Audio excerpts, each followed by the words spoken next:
Dr. Venkat Pradeep Babu. I am cancer doctor in Shankara Cancer and Research Institute, Tezpur. मैं नागालैंड और अरुणाचल प्रदेश में भी काम करता हूँ.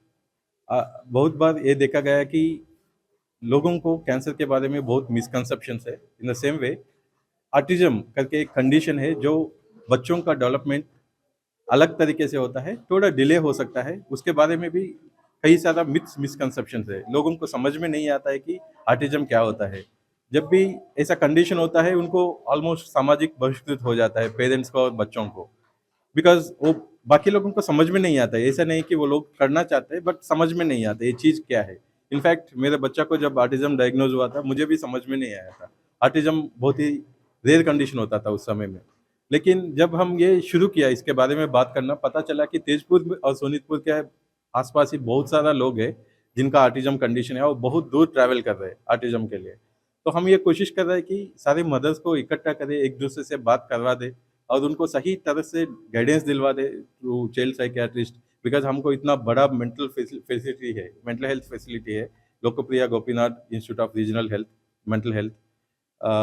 इसके साथ साथ कैंसर के बारे में जो मिथ्स होता है कि बायोप्सी नहीं करना चाहिए या सीटी स्कैन नहीं करना चाहिए या अल्टरनेट मेडिकेशंस. इनफैक्ट आयुर्वेद इसमें भी काफ़ी रिसर्च हो रहा था कैंसर के बारे में, लेकिन किस तरह का चीज़ कहाँ यूज़ करना चाहिए उसके लिए सही तरह का गाइडेंस चाहिए.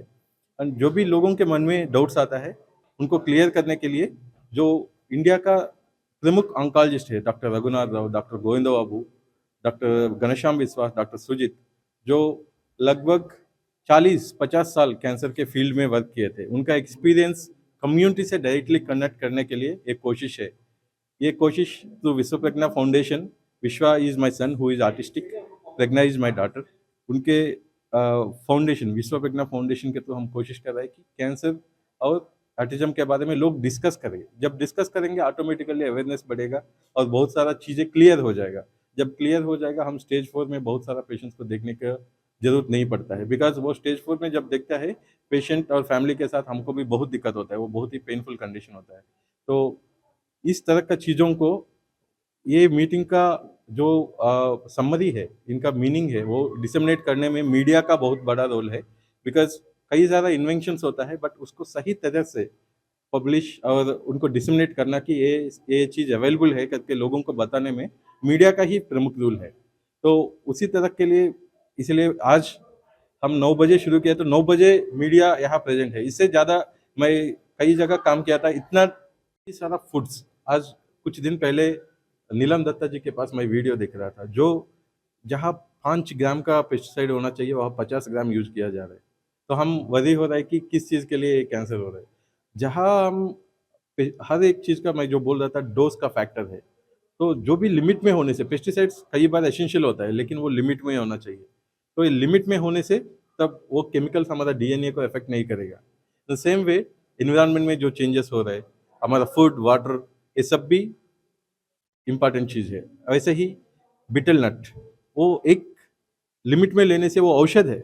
इनफैक्ट स्क्लेरोफेनिया जैसा कुछ कुछ डिसीजेस में उसको रिसर्च किया गया है कि वो बहुत हेल्प करता है लोगों को नॉर्मल होने में. बट उसी चीज़ को बहुत ज़्यादा लेने से दिक्कत हो सकता है. तो जी, गुटखा, तो गुटखा इज सिंथेटिकली मेड. जो मैं बोल रहा हूँ betel nut is naturally available. तो गुटखा जो भी, ये सब तो एडिक्शंस है. गुटखा, ड्रग्स, अल्कोहल, स्मोकिंग, ये तो कम्प्लीटली अवॉइड करना चाहिए. जिनको भी फर्स्ट कैंसर का डायग्नोज होता है उनको पहले कांटेक्ट करना चाहिए उनका इसी तरह का पेशेंट का या कैंसर डॉक्टर में. तो कैंसर डॉक्टर्स जब होता है, बिकॉज 3 तरह का डॉक्टर्स होता है, radiation, medical, surgical, oncologist. Usually local staging के लिए भी इधर मेडिकल या सर्जिकल ऑन्कोलॉजिस्ट या रेडिएशन ऑन्कोलॉजिस्ट को पहले मिलना चाहिए ताकि वो लोग सही से गाइड करें. बिकॉज कई सारा डिसीजंस होता है जो तीनों मिलकर लेना पड़ता है, तो उसको ट्यूमर बोर्ड डिसीजन बोलते हैं. उस तरह का चीज़ों वहाँ पहुँचना चाहिए जहाँ उनको सही गाइडेंस मिले, जहाँ कैंसर डॉक्टर. तो कैंसर का जो वैक्सीन अभी अवेलेबल है वो प्रिवेंटिव वैक्सीन है. फॉर एग्जांपल 9 to 14 ईयर्स में सर्वाइकल कैंसर वैक्सीन होता है. वो लेने से 98% प्रोबेबिलिटी होता है कि वो सर्वाइकल कैंसर वुमेन में या गर्ल्स में नहीं होगा. ये फॉर एग्जांपल ये सर्वाइकल कैंसर वैक्सीन अभी इंडिया में भी सीरम इंस्टीट्यूट जो कोविड वैक्सीन बनाया था वो भी प्रोड्यूस कर रहे थे, जो अमित शाह जी ने रिलीज किया था. ये पहले इंपोर्ट करना पड़ता था, बहुत कॉस्टली होता था, तो लोगों को लेने में दिक्कत होता था. बट जो अलग वैक्सीन है, जो रशिया में वैक्सीन है, ऐसा जो आ रहा था, वो अभी रिसर्च स्टेज में है। वो उसके लिए अभी कैंसर को कंप्लीटली क्योर करने का स्थिति नहीं है, लेकिन उम्मीद कर सकते हैं, आशा हो सकता है कि ये जो रिसर्च हो रहा है उससे फ्यूचर में हो सकता है। যিকোনো খবৰৰ বাবে যোগাযোগ কৰক 7099017330 লগতে 7099017110 নম্বৰত।